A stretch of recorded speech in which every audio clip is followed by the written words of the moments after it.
پروردگار کے حضور دست بستہ دعا گو ہیں بانی مجلس عزا سید علی سلمان جو غالباً آسٹریلیا سے ہیں، اور ان کے ایک فرزند جن کا نام علی اکبر ہے، بیمار ہیں۔ خدا بند متعال باب الحوائج شہزادہ علی اصغر کے صدقے انہیں شفائی کاملہ عاجلہ کلی عطا فرمائے۔ دعا گو ہیں بانی مجلس حجت الاسلام مولانا سید عقیل حیدر زیدی کی بچی بیمار ہے، خود مولانا بھی بیمار رہتے ہیں، کمر کا درد ہے۔ خدا بند متعال انہیں شفائی کاملہ عاجلہ کلی عطا فرمائے۔ دعا گو ہیں اس مجلس عزا میں موجود تمام حاضرین، آپ عزیزان، آپ کے عزیزوں کے عزیز، آپ کے جاننے والے پہچاننے والے دوست ہمسائے جو بیمار ہیں، اس مجلس عزا، اس فرش عزا میں آپ کی شرکت کی بدولت سید الشہداء ان سب کو شفائی کاملہ عاجلہ کلی عطا فرمائے۔ دعا گو ہیں وہ مؤمنین جو دنیا جہان سے دعا کا کہتے ہیں، جن کی مجالس عزا پر ایک خاص نظر ہے، جو ان مجالس عزا سے اپنی مادی اور معنوی اور عقیدتی مشکلات کے حل کے لیے دعا کا کہتے ہیں۔ پروردگار بحق ابا عبداللہ الحسین ان کی تمام مشکلات کو دور فرما۔ پروردگار کے حضور دست بستہ دعا گو ہیں جو مومنین قید و بند کی صعوبتوں میں مبتلا ہیں، زندان میں ہیں،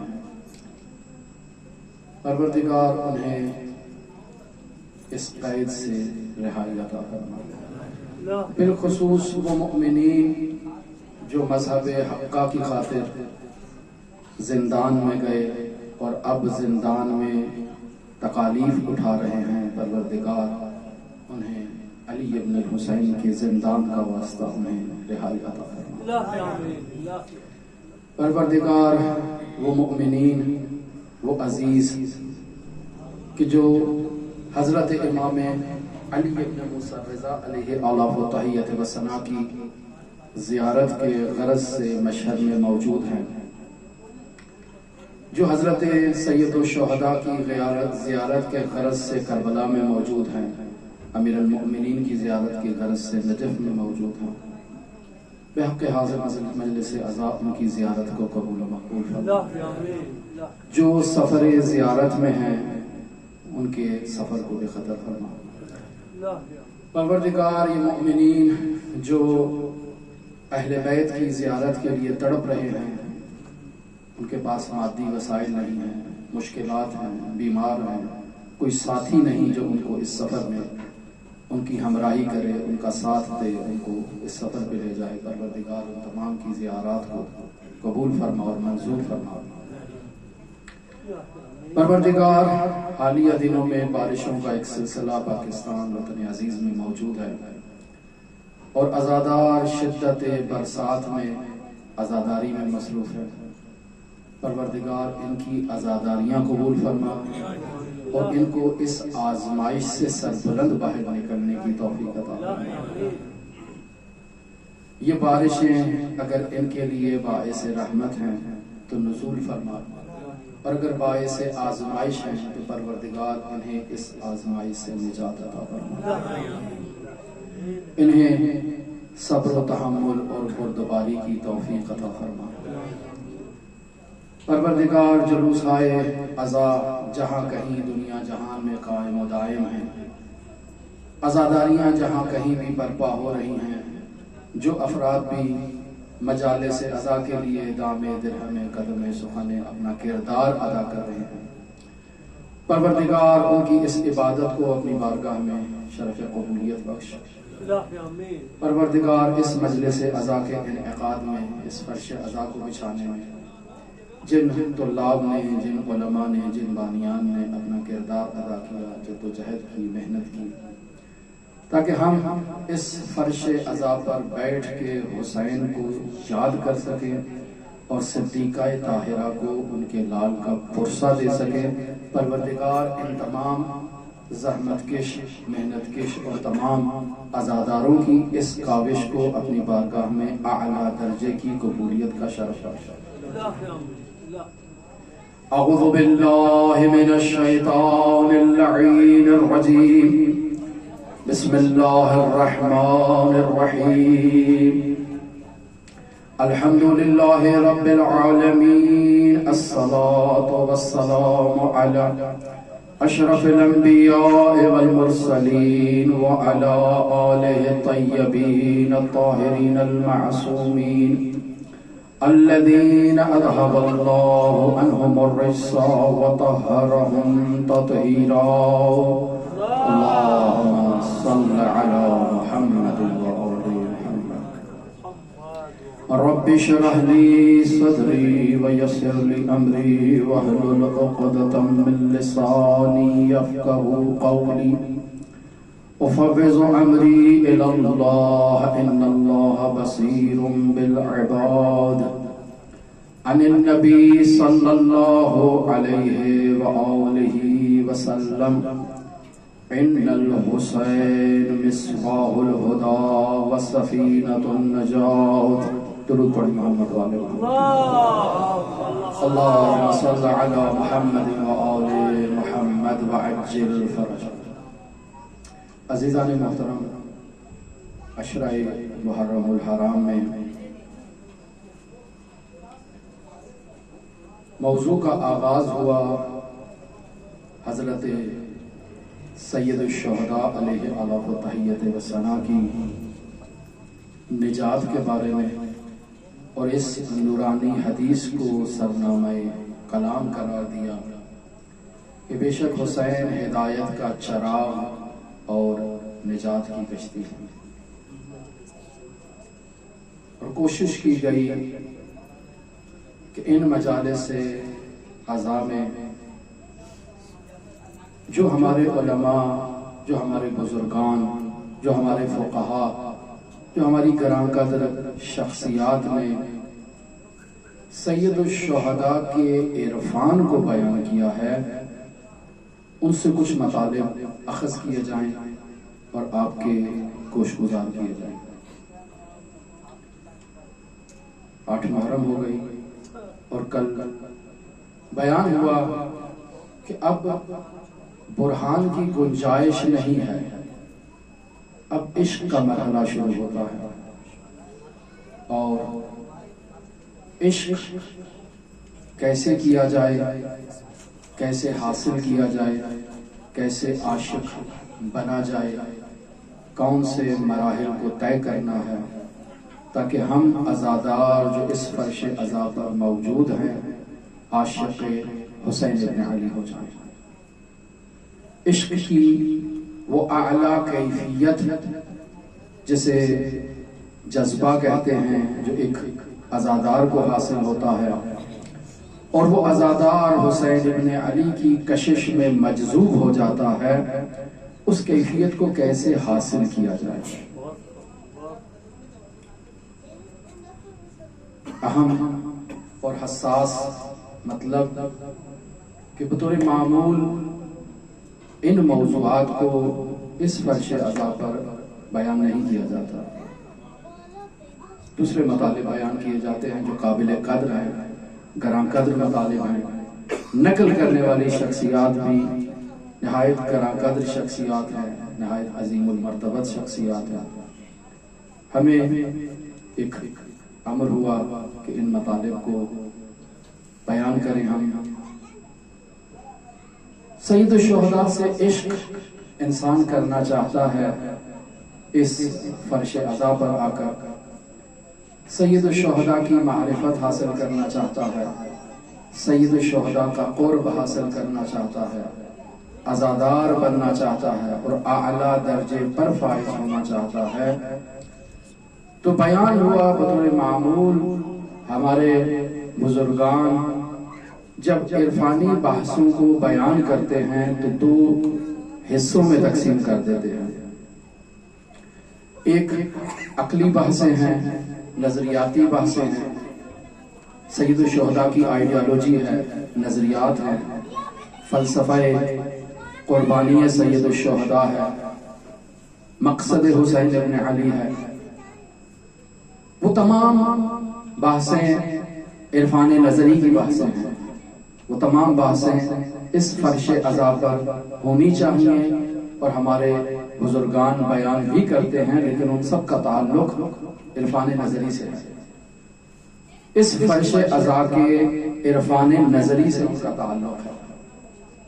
لیکن اگر ایثار کی طرف آئیں، اگر فداکاری کی طرف آئیں، اگر جذبہ شہادت کی طرف آئیں، شہید ہونے کی طرف آئیں، اور وہ تمام مصیبتیں جو مجالس عزا کے آخر میں بیان کی جاتی ہیں اہل بیت علیہ السلام سے متعلق، کہ جس میں بیان کیا جاتا ہے کہ کیسے ان ہستیوں نے خود کو سید الشہداء پر فدا کر دیا اور قربان کر دیا، اور کیسے سید الشہداء کے گرد وہ ایک پروانے کی طرح چکر کاٹتے تھے اور سید الشہداء پر خود کو فدا کرنے کے لیے تیار تھے۔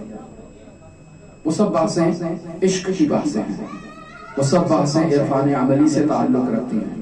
اس فرش عزا کے عرفان عملی کو درک کرنا ہے تو ان مطالب کی حقیقت تک پہنچنے کی کوشش کی جائے۔ یہ فرش عزا بہترین وسیلہ ہے حضرت سید الشہداء تک پہنچنے کا۔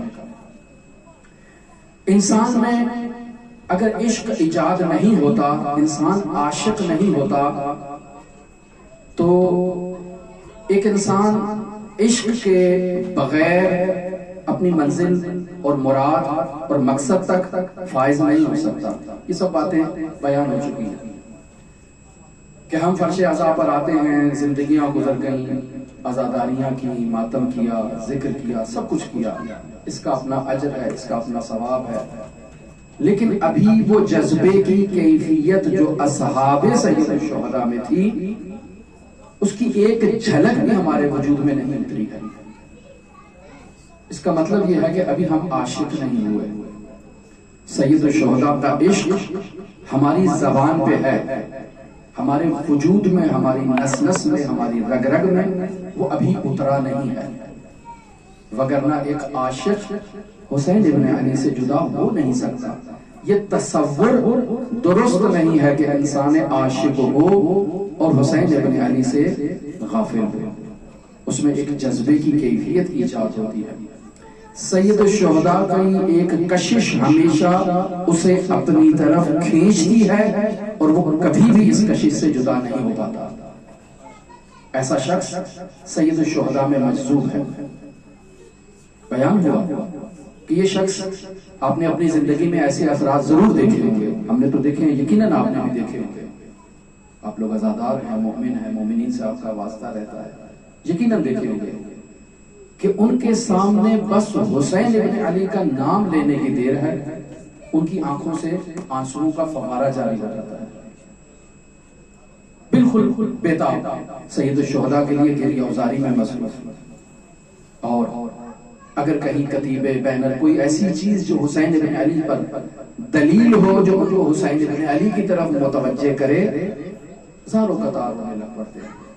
اٹھنا بیٹھنا، کھانا پینا، سونا جاگنا ان کا ابا عبداللہ الحسین ہے، اور اس کیفیت کو آپ ائمہ اطہار کی سیرت طیبہ میں مشاہدہ کر سکتے ہیں۔ یہ جذبے کی کیفیت ہے۔ پانی لایا جاتا ہے تو ائمہ معصومین سیما امام زین العابدین اس کو دیکھ کر زار و قطار ہونے لگتے ہیں کہ یہ وہی پانی ہے کہ جسے ابا عبداللہ اور ان کے اہل بیت سے دور رکھا گیا، یہ وہی پانی ہے۔ اس پانی کو دیکھ کر زار و قطار رونے لگے۔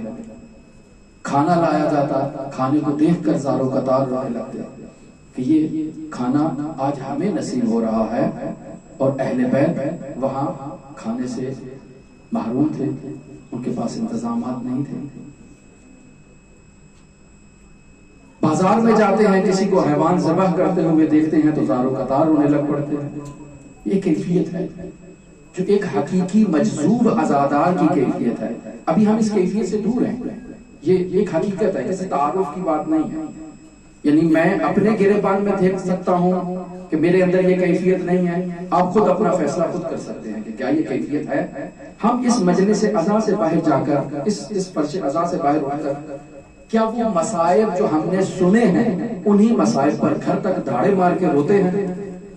کیا ہماری ایسی کیفیت ہوتی ہے؟ نہیں ہوتی ہے. باہر نکل جائے ختم، حتیٰ دسترخوان بچھائے نیاز کا تو ختم، وہ کیفیت ختم ہو گئی. ایسے جیسے ہم مجلس عزا پر نہیں آئے، پتہ نہیں ہم کہاں آئے ہوئے. کیوں؟ چونکہ ہمارے اندر وہ کیفیت ایجاد نہیں ہوئی ہے، اور ہم نے اپنی ساری زندگی عزاداریوں میں لگا دی، اور ابھی حسین ابن علی کے عشق کی وہ کیفیت ہمارے اندر ایجاد نہیں ہوئی کہ جسے جذبے کی کیفیت کہا جاتا ہے.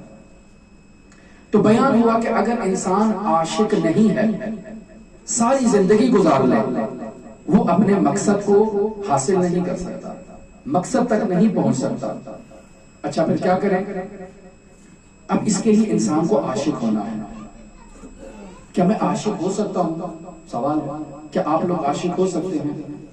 تو اگر گزشتہ مجالس عزا میں بیان شدہ موضوعات مد نظر ہوں تو بیان ہوا کہ ہم عاشق نہیں ہو سکتے، جتنی بھی محنت کر لیں عاشق نہیں ہو سکتے. کیسے عاشق ہوں گے؟ عاشق ہونے کے لیے ہمیں ابا عبداللہ کی توجہ کی ضرورت ہے. وہ ہماری طرف توجہ کرے. ان کی عنایت کے بغیر میں ان کا عاشق ہو جاؤں ایسا ممکن نہیں ہے. کیوں؟ کیونکہ بیان ہوا مرحوم امام خمینی سے وہ تمام مراحل جو ہم بیان کر چکے ہیں کہ وہ اعلیٰ درجے کی کیفیت جو ہے وہ جذبے کی کیفیت ہے، اور اس جذبے کا نام ہے کشش. ہماری اپنی زبان میں کشش ہے. وہ کشش ایجاد کس نے کرنی ہے؟ امام حسین. اگر امام حسین کی مجھ پر توجہ نہیں ہے تو میں کیسے امام حسین کی اس کشش میں داخل ہو سکتا ہوں جب تک ان کی توجہ نہ ہو. اور اگر ایک لمحے کے لیے ان کی توجہ میرے اوپر آ جائے تو میری زندگی کے لیے وہ ایک لمحہ ہی کافی ہے، مجھے اور کسی چیز کی ضرورت نہیں ہے. وہ ایک ادنا سا لمحہ جس میں ان کی توجہ میرے اوپر آ گئی، وہ ادنا سا لمحہ میری نجات کے لیے کافی ہے، میری سعادت کے لیے کافی ہے، اور اعلیٰ درجے کی سعادت کے لیے کافی ہے. اور اگر ان کی توجہ نہ ہو، میں جو کچھ بھی کر لوں میں عاشق نہیں ہو سکتا، میں جذبے کی کیفیت تک نہیں پہنچ سکتا. اچھا کیسے انسان ان کی توجہ کو اپنی طرف مبذول کرے؟ پریشان تو نہیں ہو گئے؟ درود پڑھیں محمد و آل محمد کی ذات پہ. اللہم صل علی محمد و آل محمد وعجل فرجہ. بچہ ہے، امتحان کے لیے مدرسے میں گیا ہے، بہت ہی ذہین فتین بچہ ہے، اسکول کا مدرسے کا طالب علم نہیں ہے، البتہ بچہ ہے، اسکول کا بچہ ہے. امتحان دینے کے لیے کیا ہے، بہت ذہین ہے، سب چیزیں یاد ہے، پیپر لکھ رہا ہے. اور یہاں ایران میں جو رواج ہے کہ وہ 10 سوال دیتے ہیں، ہر سوال کے 2 نمبر ہوتے ہیں، اور جس نے 10 سوال کے درست جواب دے دیے اس کو 20 نمبر دے دیے جاتے ہیں. ہمارے ہاں کہیں گے 100/100 نمبر آگے اس کو. بچہ ذہین ہے، امتحان کی کلاس میں بیٹھا ہے، جیسے ہی پیپر سامنے آیا جواب لکھنا شروع کر دیا. 19 سوالات کے جواب اس نے بالکل ٹھیک دیے، اور جب 20ویں سوال کو کھولا تو دیکھا یہ سوال اس کو نہیں آتا. فوراً بے خودی میں اس نے اپنے لبوں سے جملہ جاری کیا، یا ابا الفضل. ایران میں مدد کے لیے اس جملے کو پکارا جاتا ہے، اور اسی جملے کو اس نے اس سوال کے جواب میں لکھ دیا. یا ابا الفضل، یہ کیسا سوال آ گیا کہ مجھے اس کا جواب ہی نہیں آتا. اب جب پیپر چیک ہونے کے لیے استاد کے پاس گیا، استاد نے دیکھا کہ اس نے 19 سوال کے تو جواب دے دیے ہیں، جو 9 سوال جو ہیں 19 جو 9 سوال ہیں 18 نمبر کے، اس نے ان کے جواب دے دیے ہیں، لیکن آخری جو سوال ہے 10واں سوال، اس کی جگہ پہ لکھا ہوا ہے یا ابا الفضل. استاد سمجھ گیا کہ مسئلہ کیا ہے. استاد نے بھی چشم پوشی کی، اور اس یا ابل فضل کے بدلے میں اسے 2 نمبر دے دیے اور اس کا پیپر 100/100 کا ہو گیا، پورے 20 نمبر اس کو آ گیا۔ اب نتیجہ آیا، بچہ بہت خوشحال ہے کہ میرے تو 20 نمبر ہیں، لیکن آخری سوال میں نے صرف یا ابل فضل لکھا تھا، جواب نہیں لکھا تھا۔ کچھ دن کے بعد اس استاد کا انتقال ہو جاتا ہے اور یہ بچہ عالم رؤیا میں اس استاد کو مشاہدہ کرتا ہے، بہت اچھی کیفیت میں ہے، بہت اچھے مقام پر ہے، بہت اچھی منزل پہ ہے، بہت خوش ہوتا ہے، استاد آپ یہاں اتنے اچھے ماحول میں، اتنے اچھے مقام پر۔ کہا یہ سب تمہارے احسان کا نتیجہ ہے۔ میں نے آپ پہ کون سا ایسا احسان کیا؟ کہا اگر تم وہاں یا ابل فضل نہ لکھتے اور میں تمہیں وہ 2 نمبر نہ دیتا اور تمہارے 20 نمبر نہ ہوتے تو مجھے یہ مقام نہ ملتا۔ وہ تم نے ایک جملہ لکھا، میں نے اس جملے کے جزا میں تمہیں 2 نمبر دے دیے۔ اب اسی مختصر سے واقعے کو اگر آپ دیکھیں تو اگر ہمارے سامنے اسے پیش کیا جائے تو ہم کہیں گے یہ عدالت کے خلاف ہے۔ اس نے 18 نمبر کا پیپر کیا تھا، اسے 18 نمبر دینے چاہیے تھے، ہم نے اس کو اگر 20 نمبر دیے ہیں تو ہم نے باقی طالب علموں کے ساتھ ظلم کیا ہے۔ یہ عقل ہے جو 2 + 2 4 جانتی ہے، جو کہتی ہے کہ نہیں یہ زیادتی ہے، لیکن اگر آپ عقل سے فراتر ہو کر عشق کے مرحلے پر آئیں تو کہیں یہ اس نے جو کیا یہ درست تھا۔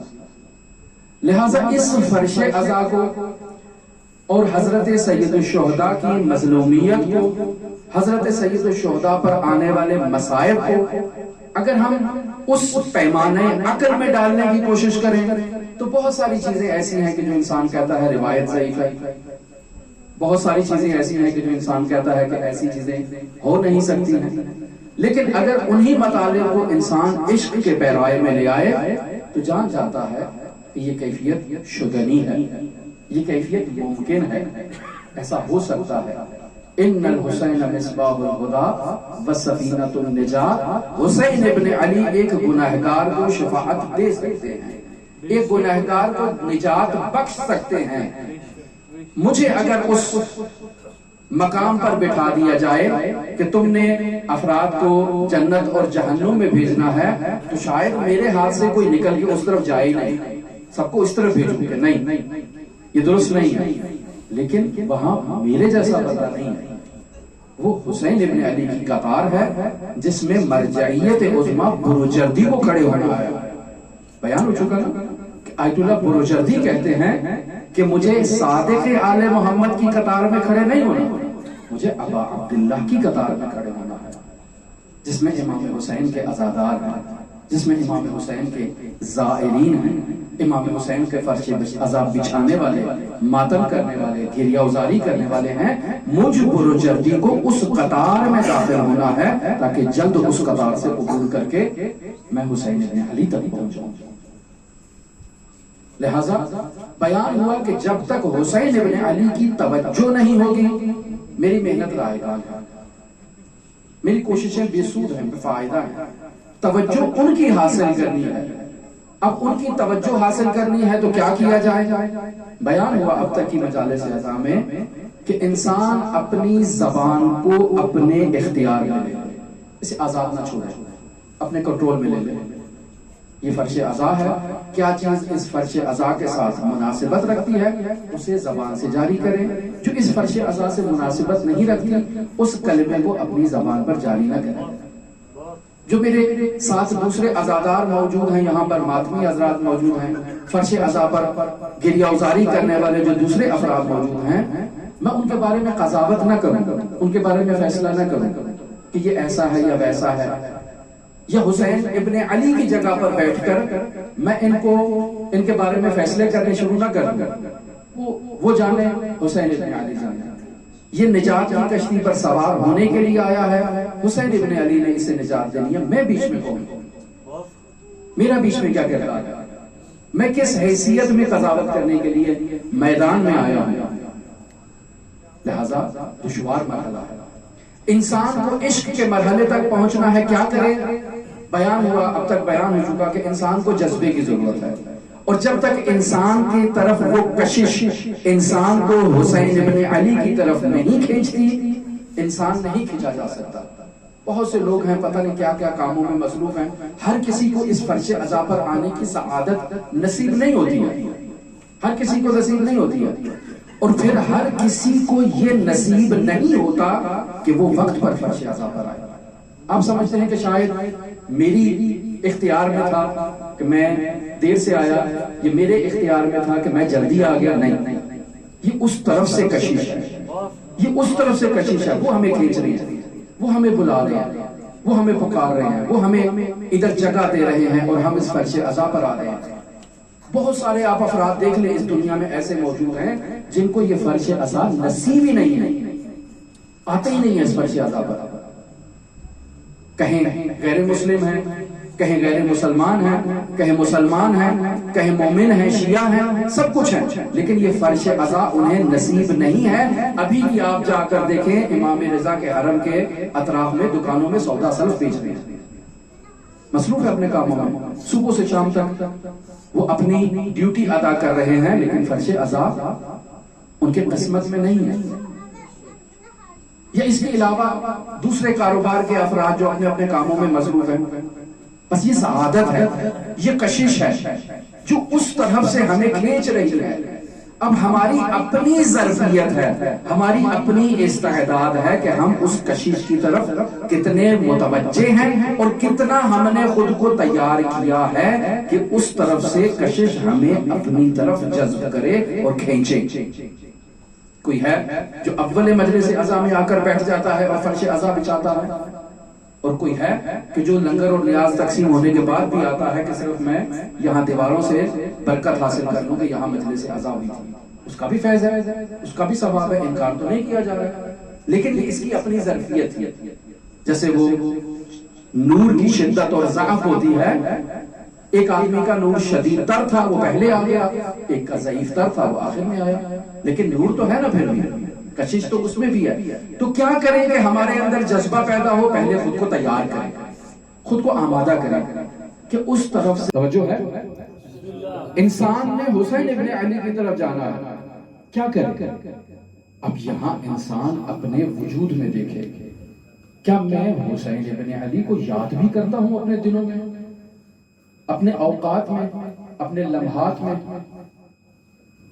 تو بس دوسرا اہم ترین مرحلہ کہ حسین ابن علی کی توجہ کو اپنی طرف مبذول کروانا ہے اور اس کشش کو حاصل کرنا ہے، تو میں حسین ابن علی کی زیارت کرتا ہوں۔ صبح اٹھتا ہوں، السلام علیکہ یا ابا عبداللہ، دوپہر ہے السلام علیکہ یا ابا عبداللہ، رات ہے السلام علیکہ یا ابا عبداللہ۔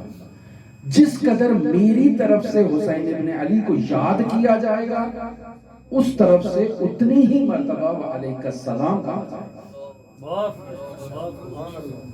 بس انسان نزدیک اور بعید سے، قریب اور بعید سے حسین ابن علی کو یاد کرے گا۔ جس کا عشق اختیار کرنا چاہتا ہے، امام رضا کا عشق اختیار کرنا ہے تو امام رضا کو یاد کرے، لیکن سفینہ تو جد الحسین اسرع و اوسع وفی لجج البحار اسرع، یہ بیان ہو چکا ساری چیزیں کہ حسین ابن علی کی کشش سب سے زیادہ جذب کرنے والی ہے۔ تو میں کتنا اپنے اوقات میں حسین ابن علی کو یاد کرتا ہوں، دن بھر میں 24 گھنٹوں میں کتنا امام زمان کو میں یاد کرتا ہوں کہ میں ان کے جذبے میں آنا چاہتا ہوں۔ میں چاہتا ہوں کہ صاحب العصر والزمان ایک لمحے کے لیے ان کی توجہ میرے اوپر آ جائے۔ خوب میں کتنا انہیں یاد کرتا ہوں اپنے 24 گھنٹوں میں، خوب جتنا میں انہیں یاد کرتا ہوں اتنی ہی توجہ کی توقع رکھوں۔ اب یہاں جذبہ انسان نے حاصل کرنا ہے تو انسان دیکھے کہ کتنا اس کے وجود میں یہ ہستیاں موجود ہیں۔ اور تیسری چیز سکون ہے۔ انسان جو بے سکونی میں مبتلا ہے، آج کل کا معاشرہ ہے، دنیا جہان میں ہر شخص بے سکونی میں مبتلا ہے، ہر شخص پریشان ہے، ہر شخص جو ہے وہ اپنی مشکل کو لے کر بیٹھا ہوا ہے، سکون نہیں ہے، اضطراب ہے، پریشانی ہے۔ جب تک انسان اپنے وجود میں سکون اور قرار نہیں لے کر آتا، انسان اس ہستی کے جذبے کو محسوس نہیں کر سکتا۔ سکون کی ضرورت ہے۔ لہذا یہاں علماء کہتے ہیں کہ انسان کو بے سکونی کی کیفیت سے نکل کر سکون کی کیفیت میں جانا ہے۔ اگر انسان صبح اذان فجر کے بعد نماز پڑھ کے گھر سے نکلے، بعض لوگ تو بغیر نماز کے نکل جاتے ہیں، گھر سے نکلے اور رات کو 12-1 بجے گھر میں آئے، سارا دن لوگوں سے منہ ماری کرتا رہے، لوگوں سے گفتگو کرتا رہے، بحث کرتا رہے تاکہ کچھ پیسہ کما کے گھر لے جائے، اس کی زندگی میں بے سکونی یقینی ہے۔ کیوں؟ چونکہ اس نے اپنا وقت سکون کے لیے چھوڑا ہی نہیں، سارا دن خود کو مصروف رکھا ہے، سارا دن خود کو مشغلوں میں رکھا ہے، کوئی ایسا لمحہ اس نے اپنے لیے چھوڑا ہی نہیں ہے جو اس کی حقیقت سے تعلق رکھتا ہو۔ بیان ہوا کہ انسان کی حقیقت دو، ایک اس کا جسم ہے، ایک اس کا باطن ہے جو اس کی روح ہے، جو اس کا نفس ناطقہ ہے۔ سارا دن اس جسم کی تقویت میں اس نے گزار دیا، اپنی روح کی طرف توجہ ہی نہیں کی، اس سے وہ غافل رہا۔ جب غافل رہا تو یقینی بات ہے کہ اس انسان کی چونکہ روح کی طرف توجہ نہیں تھی، بے سکونی اس کا مقدر بنے گی۔ کیوں؟ چونکہ اس کے وجود میں قرار اور سکون لانے والا اس کا نفس ناطقہ اور اس کی روح تھی، جس کی طرف اس نے توجہ ہی نہیں کیا۔ اب کیا کریں؟ اب یہاں علماء بیان کرتے ہیں، روایات کا نچوڑ ہے کہ انسان اپنے وقت میں قرار اور سکون لانے کے لیے، اپنی روح کے لیے انسان وقت کو مخصوص کرے، اور اس مخصوص وقت میں انسان توجہ کرے۔ اگر عبادت کا وقت ہے تو عبادت کی طرف توجہ کرے، زیارت کا وقت ہے تو زیارت کی طرف توجہ کرے، امام زمان کے لیے وقت رکھا ہے تو امام زمان کی طرف توجہ کرے، تب جا کر اس کی روح کو تقویت ملے گی، اس کے وجود میں سکون اور قرار آئے گا، اس طرف سے جذبے کی کشش اسے اپنی طرف کھینچے گی۔ انسان نے خود کو تیار تو کرنا ہے۔ اسی لیے علماء کہتے ہیں کہ انسان کی عبادت کا ایک مکان مخصوص ہونا چاہیے۔ ایسے نہیں ہے آج ادھر نماز پڑھ دی، کل ادھر نماز پڑھ دی، پرسوں ادھر نماز پڑھ دی، نہیں۔ ایک جگہ سکون حاصل کرنے کے لیے، توجہ کو حاصل کرنے کے لیے، چاہے اللہ کی توجہ ہے، چاہے حجت الہی کی توجہ ہے، توجہ کو حاصل کرنے کے لیے انسان کو سکون کی ضرورت ہے، اور سکون کو حاصل کرنے کے لیے انسان اپنے لیے ایک محل مخصوص کرتے ہیں جہاں اس نے عبادت کرنی ہے، جہاں اس نے ذکر کرنا ہے، جہاں اس نے اللہ سے راز و نیاز کرنا ہے۔ اور پھر انسان ان ہستیوں کی توجہ کو اپنی طرف جذب کرنے کے لیے انسان ان ہستیوں سے توسل کرے، راز و نیاز کرے، اپنے وقت کو خاص کرے ان ہستیوں کے ساتھ، تب جا کر انسان میں وہ جذبے کی اور وہ سکون کی کیفیت ایجاد ہوگی۔ پھر بیان کرتے ہیں کہ انسان نے اگر سکون لانا ہے اپنے وجود میں تو انسان کو ایسی دعاؤں کا مطالعہ کرنا چاہیے، قرائت کرنی چاہیے اسی سکون والے لمحات میں کہ جن سے انسان کے وجود میں محبت ایجاد ہوتی ہے۔ وہ دعائیں، وہ آیات قرآنی جو محبت سے متعلق ہیں، جو عشق سے متعلق ہے، اپنے وجود میں عشق کو ایجاد کرنے کے لیے، محبت کی چنگاری کو شعلہ ور کرنے کے لیے انسان ان دعاؤں کا مطالعہ کرے جو حضرات اہل بیت علیہ السلام سے بیان ہوئے ہیں، اور توجہ کرے ان کے معانی کی طرف، ان کے مضامین کی طرف، تب جا کر انسان کی توجہ ان ہستیوں کی طرف ہوگی۔ اور پھر انسان معشوق کی مصیبت کو اپنی آنکھوں سے مشاہدہ کر لے، یا انسان اس مصیبت کو اپنے کانوں سے سماعت کر لے۔ چونکہ یہ آنکھ اور یہ کان، یہ دو اللہ نے ایسے انسان کو آزاد دیے ہیں جن کا ڈائریکٹ رابطہ انسان کے نفس ناطقہ سے ہے، انسان کی روح سے ہے۔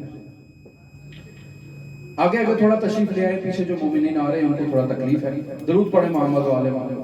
اللہم صل علی محمد و آل محمد وعجل فرجہ۔ تھوڑا آگے تشریف لے آئے۔ اللہم صل علی محمد و آل محمد وعجل فرجہ۔ یا اللہ کر ایک طرف سے راستہ کھول دے تاکہ جو پیچھے سے ہیں وہ انہیں آگے آنے میں دشواری نہ ہو.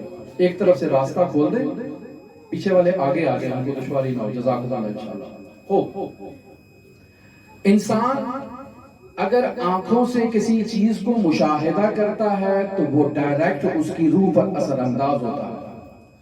کان سے اگر کسی چیز کو سنتا ہے تو وہ ڈائریکٹ اس کی روح پر اثر انداز ہوتا ہے، جو انسان کی حقیقت ہے. انسان نے ان ہستیوں سے رابطہ کرنا ہے جو ملکوتی ہیں. رابطہ کیسے ہوگا؟ انسان کا ملکوت ان ملکوتی ہستیوں سے رابطہ کر سکتا ہے. رابطہ کرنے کے لیے کرنا کیا ہے؟ انسان ان ملکوتی ہستیوں کے گنبد کو، زری کو، بارگاہ کو مشاہدہ کرے، آنکھ سے رابطہ برقرار کرے. انسان ان کے کلام کو اپنے کان سے سنے. فَإِنَّ النَّاسَ لَوْ عَلِمُوا مَحَاسِنَ كَلَامِنَا لَاتَّبَعُونَا. اگر یہ ہمارے کلام کو سنیں خود بخود ہمارے گرویدہ ہو جائیں گے اور ہمارے پیروکار ہو جائیں گے. بس یہ کان سے سننا ہے، آنکھ سے دیکھنا ہے، جذبے کی کیفیت کو ایجاد کرنے کے لیے، کشش کو حاصل کرنے کے لیے. اس فرش عزا سے اس کا کیا تعلق ہے؟ جس قدر سید الشہداء کی مصیبت کو سماعت کریں گے، سنیں گے، یہ مصیبت اس کان سے انسان کے نفس ناطقہ اور انسان کی روح پر اثر انداز ہوگی. انسان متعلم ہوگا، غمگین ہوگا، اس کی آنکھوں سے آنسو جاری ہوں گے، اس کی آنکھیں اس کی روح کی ترجمانی کرتے ہوئے گریہ ازاری کریں گی. خود بخود بطول آپ سے راضی ہو جائے گی، امام صادق آپ سے راضی ہو جائیں گے، امام علی ابن موسیٰ رضا آپ سے راضی ہو جائیں گے، حضرت صاحب العصر والزمان آپ سے راضی ہو جائیں گے، حضرت حسین ابن علی آپ سے راضی ہو جائیں گے. بس راضی ہونے کا، ان کو راضی کرنے کا کیا طریقہ ہے؟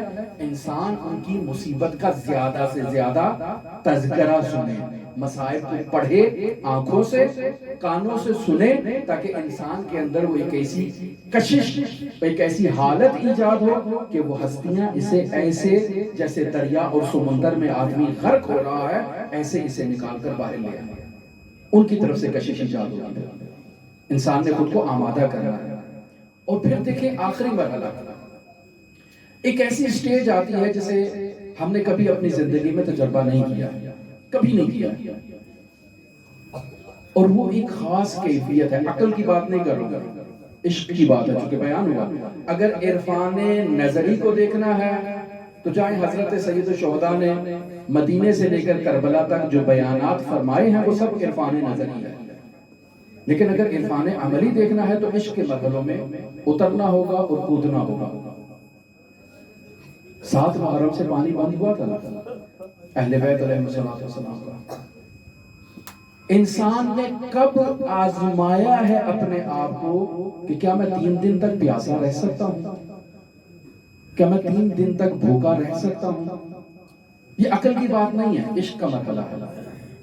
انسان نے اگر خود کو آمادہ کرنا ہے اس کشش کے لیے تو تجربہ کر کے دیکھیں کہ 3 دن تک انسان حسین ابن علی کی محبت میں، حسین ابن علی کے عشق میں، حسین ابن علی کے ان مراحل میں ان کے ساتھ شریک ہونے کے لیے خود کو ان کے شبیہ قرار دے.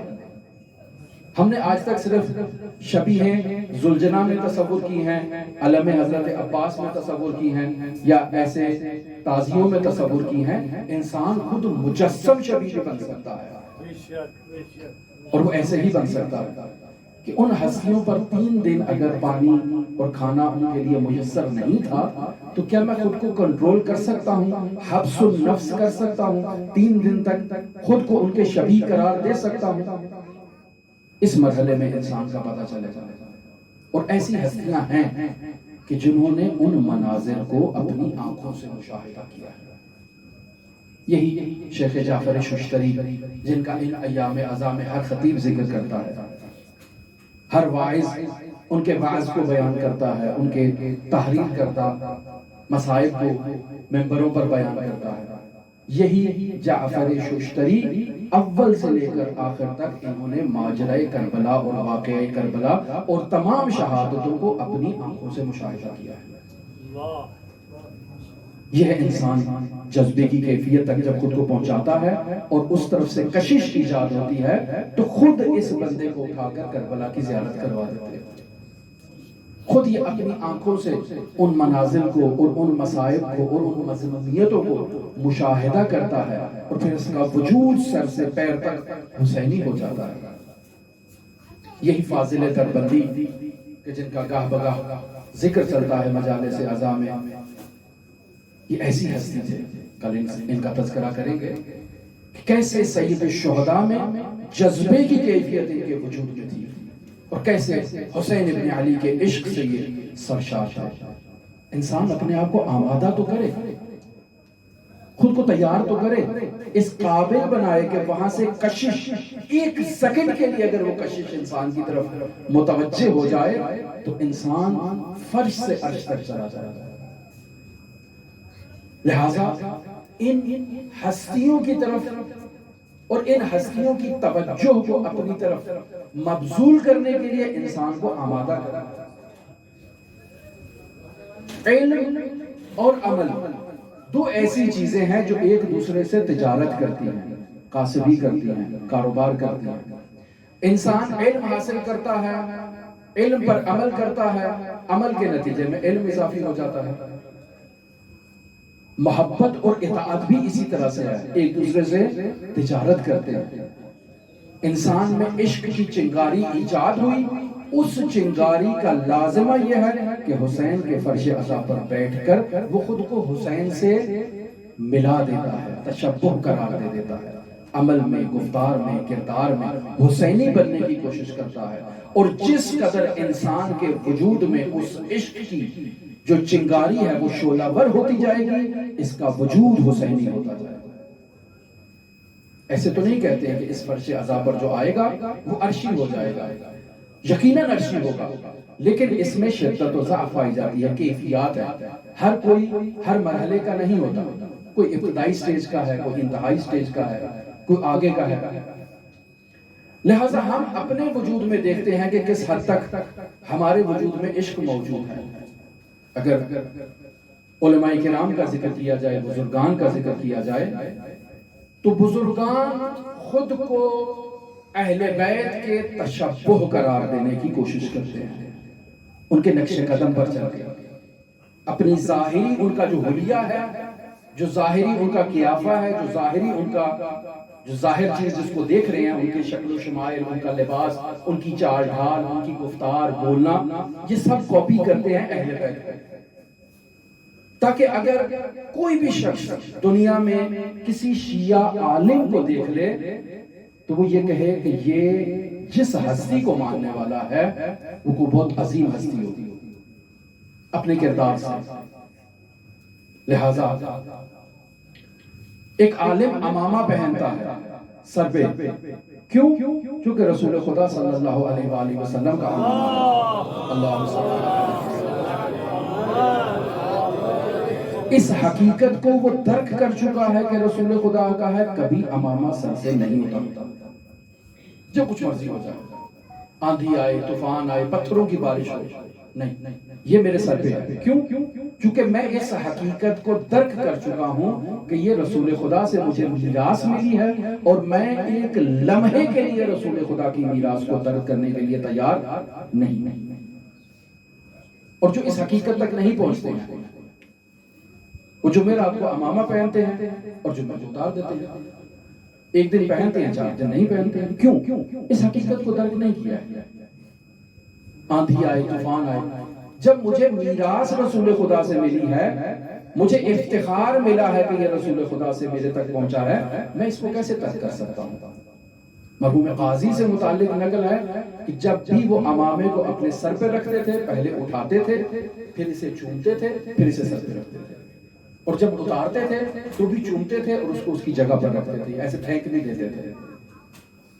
شہید نواب صفوی پھانسی پہ لٹکانے کا وقت آ گیا، کہا ان کو پھانسی پہ لٹکا دیا جائے، کہا میری آخری خواہش تو پوری کرو گے.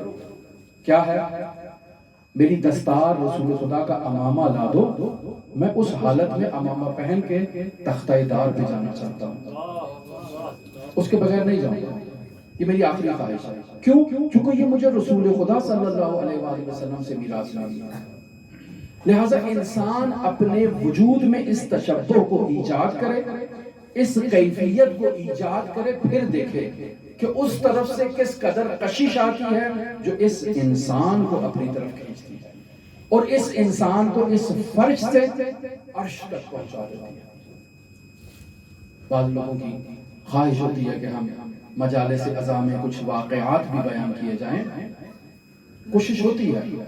بعض لوگ صرف عقلی اصولوں کو مد نظر رکھتے ہوئے معیار قرار دیتے ہوئے سمجھتے ہیں کہ اسلام صرف عقل ہے، جو عقل کے دائرے میں آئے گا وہ اسلام ہے، جو عقل کی کسوٹی پر پرکھا جا سکے گا وہ اسلام ہے.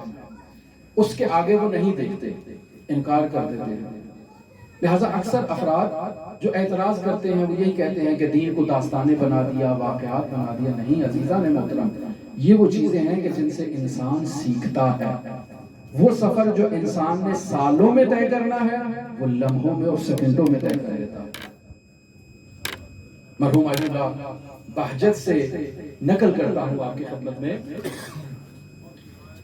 آیت اللہ بہجت نقل کرتے ہیں کہ ایک مؤمن، ایک شیعہ، ایک نیک پرہیزگار مومن، اس کا ہمسایہ ناصبی تھا.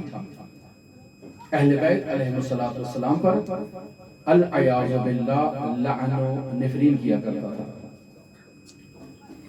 یہ اس کا ہمسایہ تھا. اسے اس کے عمل سے بہت تکلیف ہوتی تھی، بہت تکلیف ہوتی تھی، اور یہ اس کو منع کرتا تھا کہ یہ اولاد رسول ہیں، اہل بیت رسول ہیں، ان کی شان میں گستاخی نہ کیا کرو. لیکن وہ مانتا ہی نہیں تھا، نہیں رکتا تھا. اس نے اس کو کہا کہ میں تمہاری شکایت امیر المومنین کی بارگاہ میں کروں گا، پھر نہ مجھے کہنا. میں نے تمہیں خبردار کر دیا، تم اگر اسی روش کو جاری رکھو گے تو میں نجف جا کر تمہاری شکایت کروں گا. کہا جو کر سکتے ہو کر لو، نہ تم میرا کچھ بگاڑ سکتے ہو نہ وہ نجف والا میرا کچھ بگاڑ سکتا ہے. اچھا، کہا ٹھیک ہے. چلا جاتا ہے نجف میں، امیر المومنین کی بارگاہ میں شکوہ کرتا ہے. کہتا ہے یا علی، یہ کیسا ناصبی ہمسایہ مجھے مل گیا ہے کہ جو اس قدر نفرین کرتا ہے، اس قدر اذیت کرتا ہے، مجھ سے برداشت نہیں ہوتا. گریہ ازاری کرتا ہے. عالم رؤیا میں امیر المومنین کی زیارت ہوتی ہے. پھر شکوہ پیش کرتا ہے. امیر المومنین اسے عالم رؤیا میں کہتے ہیں. میں یہاں بیان کرتا چلوں کہ رؤیا دو طرح کے ہیں، خواب دو طرح کے ہیں. ایک سچے خواب ہیں اور ایک انسان کی زندگی کے عادی خواب ہیں جن کا حقیقت سے کوئی تعلق نہیں ہے. سچے خواب وہ ہوتے ہیں کہ جو کسی واقعیت پر دلالت کرتے ہیں. ایک خارج میں ایک حقیقت ہے، یہ انسان نے عالم رؤیا میں اس کو مشاہدہ کیا ہے، حقیقت خارج میں موجود ہے. چونکہ خارج میں حقیقت موجود ہے وہ حجت ہے، یہ رؤیا بھی حجت ہے اس خارج کی وجہ سے. تو یہ عالم رؤیا میں دیکھتا ہے کہ امیر المومنین اس کے پاس آتے ہیں اور اس کو صبر کی تلقین کرتے ہیں. یہ کہتا ہے مولا کیسے صبر کروں، وہ ناصبی ہے، آپ پر لعن و نفرین کرتا ہے، مجھ سے برداشت نہیں ہوتا. مولا کہتے ہیں اس کا میری گردن پر حق ہے، میں اسے کچھ نہیں کہہ سکتا. اچھا مولا کیا حق ہے آپ کا، مجھے حق بتائیں گے؟ کہا ٹھیک ہے وہ ناصبی ہے، لیکن ایک دن وہ مسیب میں بیٹھا ہوا تھا کہ جہاں دو دریا آپس میں دجلہ اور فرات ملتے ہیں. یہ وہاں بیٹھا ان دریاؤں کو مشاہدہ کر رہا تھا اور اس مشاہدے کی کیفیت میں یہ ان دو دریاؤں کو مخاطب ہو کر کہتا ہے کہ ٹھیک ہے عاشور کے دن حسین ابن علی کو قتل کر دیا تو کیا ہوا، کر دیا، لیکن کاش اسے پانی پلا کر شہید کرتے. یہ جملہ کہنا تھا کہ امیر المومنین نے کہا کہ اس جملے کی بدولت اس شخص کا ایک حق ہے میری گردن پر کہ اس نے حسین ابن علی کی مظلومیت کو یاد کیا ہے، لہٰذا میں اسے نظر انداز نہیں کر سکتا. اچھا اب آتا ہے واپس یہ مومن اس ہمسائے کے پاس ہمسایہ کہتا ہے میں نے نہیں کہا تھا کہ علی ابن ابی طالب میرا کچھ نہیں بگاڑ سکتے؟ میں نے تو تمہیں کہا تھا۔ کہا میں کیا تھا؟ میں نے شکایت بھی کی، لیکن تمہارا ایک احسان ہے علی کے اوپر، جس احسان کی خاطر علی تمہیں سزا نہیں دے رہے۔ پوچھتا ہے وہ احسان کیا ہے؟ سارا واقعہ اسے بتاتا ہے کہ تم نے مسیب میں اس طرح سے حسین ابن علی کی مظلومیت کو یاد کیا تھا۔ کہتا ہے اللہ کی قسم وہ میرے اور میرے خدا کے درمیان بات تھی، اس کو کوئی نہیں جانتا تھا، لیکن اگر علی ابن ابی طالب تک اس بات کی خبر پہنچ چکی ہے تو میں علی کی ولایت کا اقرار کرتا ہوں اور شیعہ ہو جاتا ہوں۔ میں علی کی ولایت کا اقرار کرتا ہوں، شیعہ ہو جاتا ہوں، مؤمن ہو جاتا ہوں۔ وہ علی جو اپنے فرزند کی مظلومیت کا تذکرہ کرنے والے پر اتنی عنایت رکھتے ہیں، توجہ کریں کہ ہم عزادار جو ان کے علی کا تذکرہ کرنے کے لیے بیٹھے ہیں،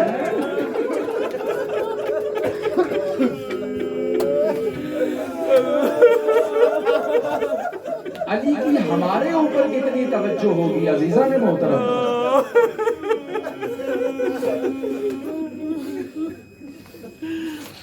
کربلا کی شہادتوں میں دو شہادتیں ایسی ہیں کہ جو امام حسین کے لیے سب سے زیادہ تکلیف دہ شہادت اجرکم اللہ۔ دو شہادتیں ایسی ہیں کہ جنہوں نے حسین ابن علی کے جگر کو آزادار کر رکھا ہے۔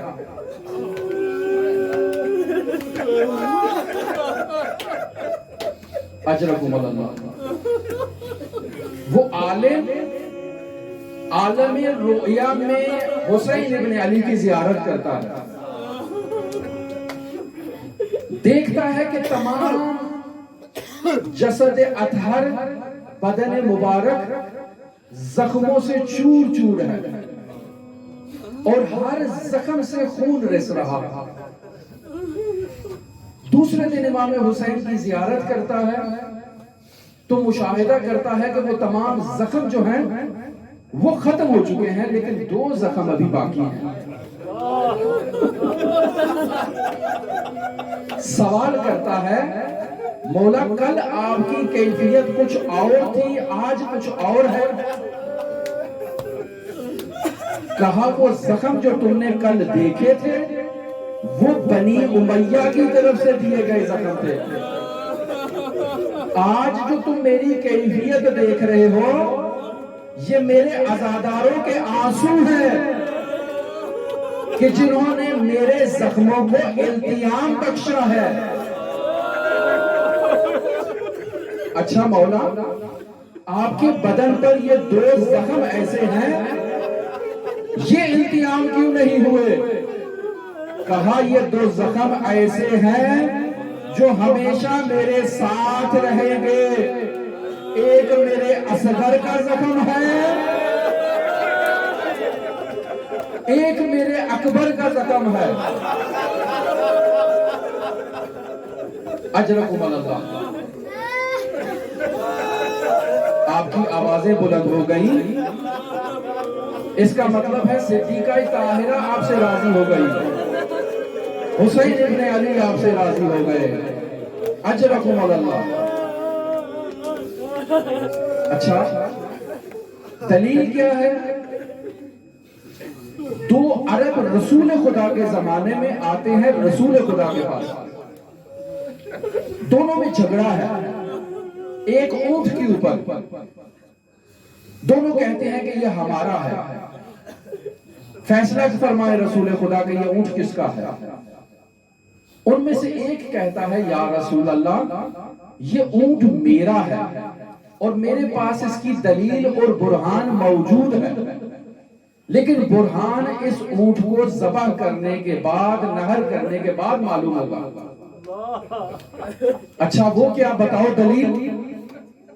کہا یا رسول اللہ اس اونٹ کے سامنے میں نے اس کے 2 بچوں کو ذبح کیا تھا،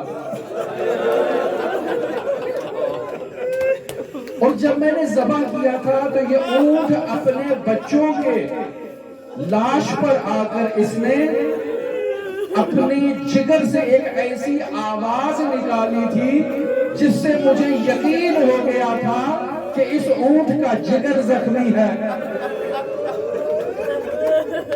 یا رسول اللہ، آپ اس اونٹ کو نہر کریں، اگر اس کے جگر پر 2 نشان نمودار ہوئے تو یا رسول اللہ یہ میرا ہے، اور اگر نشان نظر نہ آئے تو اس کو دے دے۔ اب جب 2 نشان نمودار ہوئے تو معلوم ہوا کہ جب کسی حیوان کو اس کے سامنے اس کے بچوں کو ذبح کیا جاتا ہے تو اس کا جگر کس قدر متاثر ہوتا ہے۔ السلام علیکہ یا ابا عبداللہ، اور جس کے سامنے چشمہ علی حسین کو ذبح کیا گیا، جس کے سامنے 18 سالہ علی اکبر کو ذبح کیا گیا۔ آپ کی آوازیں بلند ہوں، اللہ قبول کرے، اللہ آپ کی آوازوں کو قبول کرے، آپ کے آنسوؤں کو قبول کرے، بطول آپ سے راضی ہے۔ بانی مجلس عزا کے بیٹے کا نام علی اکبر ہے، بیمار ہے، اس کے لیے دعا کریں۔ کس قدر مظلومیت ہے حسین ابن علی کی، شہزادہ علی اکبر کی مصیبت اور مظلومیت کے باعث۔ بعض لوگ پھر احساسات اور عواطف کو عقل کے ساتھ مقایسہ کرنے کی کوشش کرتے ہیں۔ شہزادہ علی اکبر کی مصیبت اور مظلومیت وہ مصیبت اور مظلومیت ہے کہ جو حسین ابن علی کی مخصوص آزمائش ہے، اور شہزادہ علی اصغر کی مظلومیت اور مظلومیت وہ بھی مخصوص آزمائش ہے حسین ابن علی۔ اور اس آزمائش میں حسین ابن علی کے ساتھ کون شریک ہو سکتا ہے؟ شریکۃ الحسین، وہ بی بی کہ جو حسین کی مظلومیتوں میں، مصیبتوں میں ہمیشہ حسین کا ساتھ دیتی آئی ہے، وہ شریکۃ الحسین، حسین کے ساتھ اس غم میں شریک ہے۔ لیکن وفا کا مجسمہ اور پیکر حضرت عباس، ان کا اس مظلومیت میں اور مصیبت میں تذکرہ موجود نہیں ہے۔ تاریخ کربلا اٹھا کر دیکھ لیں، شہزادہ علی اکبر کی مصیبت دیکھیں تو کسی راوی نے حضرت عباس کا تذکرہ نہیں کیا۔ شہزادہ علی اصغر کی مصیبت دیکھیں تو عباس پہلے شہید ہو چکے ہیں۔ تو بس یہ آزمائش ہے جو مخصوص ہے حسین ابن علی کے ساتھ، اور حسین ابن علی نے اس آزمائش سے سربلندی کے ساتھ طلوع کرنا ہے۔ اور دیکھیں حسین ابن علی کی اس آزمائش کی ان گھڑیوں میں اور ان مصیبتوں میں آغاز سے دیکھیں تو حسین ابن علی کو علی اکبر سے بہت پیار تھا، بہت محبت تھی۔ بعض لوگ سمجھتے ہیں کہ صرف بیٹا ہے اس وجہ سے محبت تھی، نہیں، رسول خدا کی شبیہ تھے۔ ہم جو شبیہوں کا اس قدر احترام کرتے ہیں، اس قدر تقدیس اور تقدس کی نگاہ سے ان علمہائے مبارک کو دیکھتے ہیں تو توجہ کریں، حسین ابن علی شہزادہ علی اکبر سے محبت کرتے تھے، شبیہ رسول ہونے کی حیثیت سے۔ مدینے سے جدا ہو رہے ہیں، رسول خدا سے جدائی برداشت نہیں ہو رہی حسین ابن علی سے. مکہ سے جدا ہو رہے ہیں تو بیت اللہ سے جدائی برداشت نہیں ہو رہی. روایت میں ہے جب تک کعبے کی دیواریں نظر آتی رہی حسین نے کعبے سے منہ کو نہیں پھیرا. مسلسل کعبے کی طرف نگاہ ہے. سواری کوفے کی طرف جا رہی ہے لیکن حسین ابن علی نے اپنا چہرہ اطہر کعبے کی طرف رکھا ہے اور جب تک دیواریں نظر آ رہی ہیں کعبے کو مشاہدہ کیا. اور عاشور کے دن حسین کے پاس ایک ہی تو نشانی تھی نانا کی.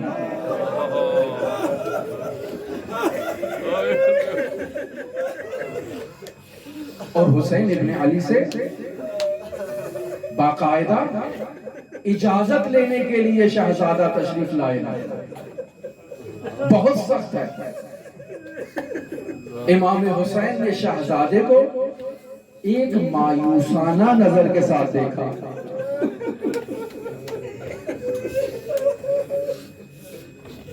اور شہزادے کو انکار نہیں کیا.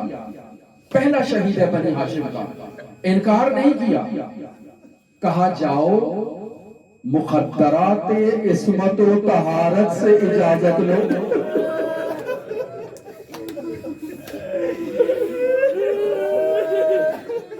شہزادے خیمے کے اندر تشریف لاتے ہیں. مستورات عصمت و طہارت نے حلقہ بنایا. علی اکبر کا ماتم شروع ہوا. تنہا شہید جس کی زندگی میں کربلا کے اندر ماتم ہوا.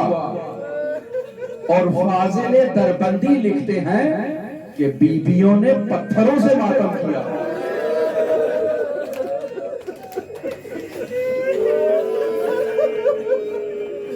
اگر عقل کے زاویے میں تولیں گے تو کہا جائے گا ممکن نہیں ہے, لیکن اگر عشق کے زاویے میں دیکھیں گے تو ہم شکل رسول ہے. اور وہ شہزادہ ہے کہ جو خلق و خلق میں اشبہ الناس خلقا و خلقا و منطقا برسول اللہ.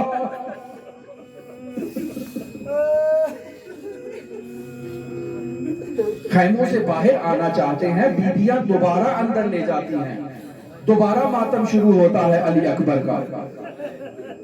بہت سخت شہادت ہے علی اکبر کی, کو معمولی شہادت نہیں ہے, بہت سخت شہادت ہے. امام رضا علیہ السلام کی نیابت میں اس شہادت کو پڑھتا ہوں. آپ بھی علی اکبر کی ماں لیلا کی نیابت میں سننے کی کوشش کریں. وہ بی بی جو عاشور کے بعد مسلسل گریہ کرتی رہی ہے.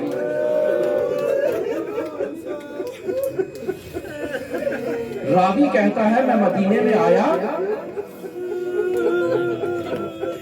ایک گھر سے رونے کی آوازیں سنائی دے رہی تھی. میری سواری خود سے بے خود ہوئی اور اس بیت کی طرف اور گھر کی طرف چلتی جا رہی ہے, اور اس گھر کے دروازے پر جا کر میری سواری بیٹھ گئی. میں نے بچوں سے پوچھا کہ یہ کس کا گھر ہے؟ کہا یہ حسین ابن علی کا گھر ہے. کہا یہ رونے والی مستور کون ہے؟ کہا یہ علی اکبر کی ماں ہے, جب سے کربلا سے آئی ہے مسلسل گریہ کر رہی ہے.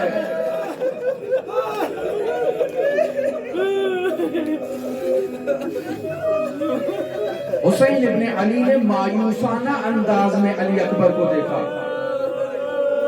اجازت دے دی اور خود سوار کروایا علی اکبر کو. اب سوار کروایا, رکابوں میں ہاتھ لیا, علی اکبر کو سوار کیا. علی اکبر کہہ رہے ہیں بابا آپ میرے بابا ہیں, آپ رکابوں کو تو ہاتھ نہ لگائیں. کہا بیٹے ہو اس وجہ سے نہیں لگا رہا, تم میرے نانا کی شبیہ ہو. علی اکبر کو میدان کی طرف بھیجا. مرحوم جعفر ششتری لکھتے ہیں 3 مقامات ایسے تھے کربلا میں جہاں حسین کے وجود اطہر پر موت کی کیفیت طاری ہوئی.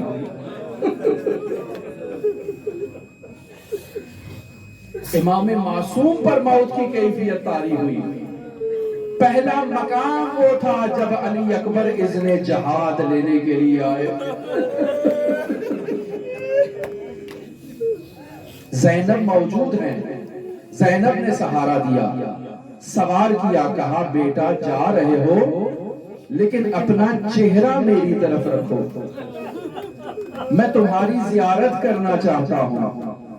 سواری آگے بڑھی، پھر علی اکبر کو بلا لیا، پھر بوسہ لیا، پھر پیار کیا، پھر رخصت کیا، پھر بلا لیا، پھر رخصت کیا. اب علی اکبر جا رہے ہیں اور حسین ابن علی پیچھے چلتے جا رہے ہیں. جیسے ہی سواری نے تیز قدم بڑھانا شروع کیے، حسین ابن علی کے قدموں میں بھی سرعت آ گئی. عمر سعد کو مخاطب قرار دے کر کہتے ہیں کہ میں ایسے شجاع جوان کو بھیج رہا ہوں جو رسول خدا کی شبیہ ہے. اشقیاء کے لشکر میں شبیہ پیغمبر کو دیکھ کر کوہرام مچ گیا کہ حسین کے خزینے میں شبیہ پیغمبر بھی موجود ہے. حسین ابن علی اکبر کو رخصت کرتے ہیں اور شہزادہ جہاد کرتے ہیں.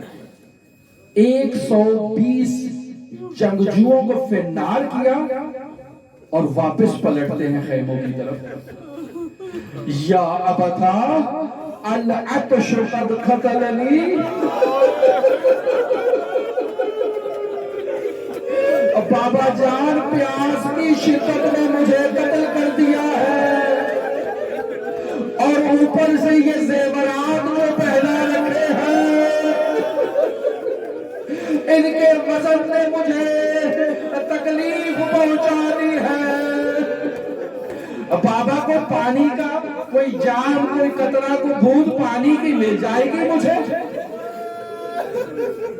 اکبر کو معلوم ہے کہ حسین ابن علی کے پاس پانی موجود نہیں ہے، پھر سوال کیوں کر رہے ہیں؟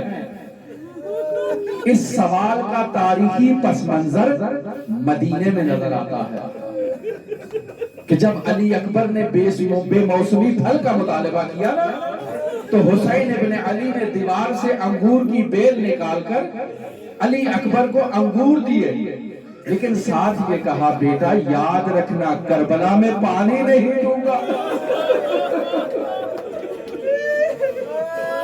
اب جب پانی کا مطالبہ کیا تو یہاں امام حسین نے اپنی زبان کو شہزادہ علی اکبر کے منہ میں دیا کہ بیٹا اس سے سیراب ہونے کی کوشش کرو.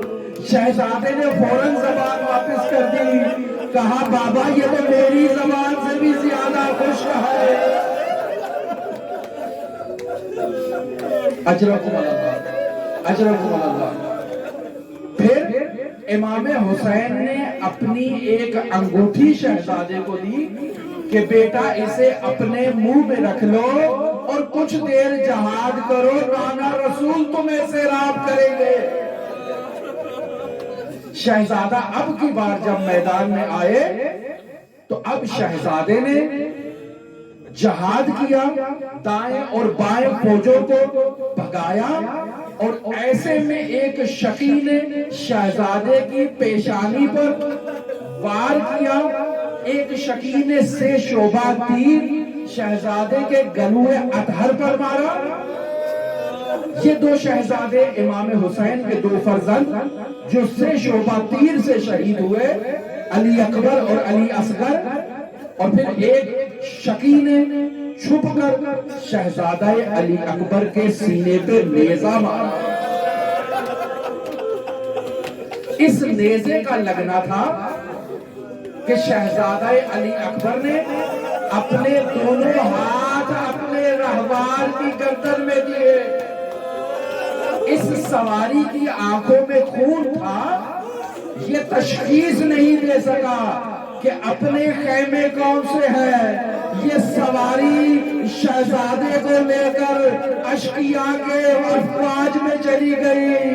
اب جہاں سے یہ سواری گزرتی ہے، کوئی تیر مارتا ہے، کوئی نیزہ مارتا ہے۔ فَقَتَلُوهُ عَنْ عِرْضِهَا،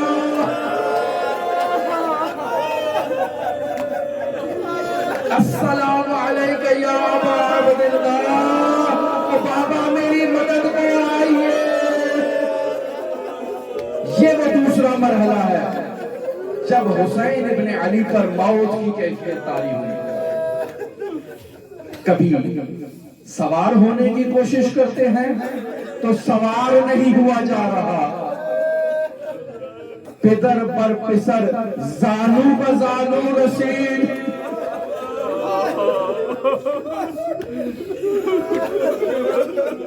یہ دوسری کیفیت۔ اور تیسری کیفیت، جب شہزادہ علی اکبر کے پاس پہنچے، شہزادے کو اپنی آغوش میں لیا، شہزادے کے خون کو اپنے ہاتھوں میں لیا، آسمان کی طرف اچھالا جس سے کوئی قطرہ واپس نہیں آیا۔ جہاں آیت اللہ شوشتری لکھتے ہیں یہ وہ تیسری سٹیج ہے جب حسین پر موت کی کیفیت طاری ہوئی۔ اب ایسے میں شریکت الحسین آئی ہے۔ اجرکم اللہ۔ شیخ جعفر شوشتری اس کیفیت کو بیان کرتے ہیں، کہتے ہیں اپنے اذہان کی توجہ کو رکھیں کربلا کے اس میدان میں۔ علی اکبر اشقیاء کے ہجوم میں موجود ہے، حسین ابن علی مرد ہیں، کسی طرح سے پہنچے ہوں گے، لیکن زینب مستور ہے۔ کیسے شہزادہ علی اکبر کے جسد اطہر تک پہنچی ہوگی؟ کیسے حسین ابن علی نے بہن کو دوبارہ خیام کی طرف واپس بھیجا ہوگا؟ یا حسین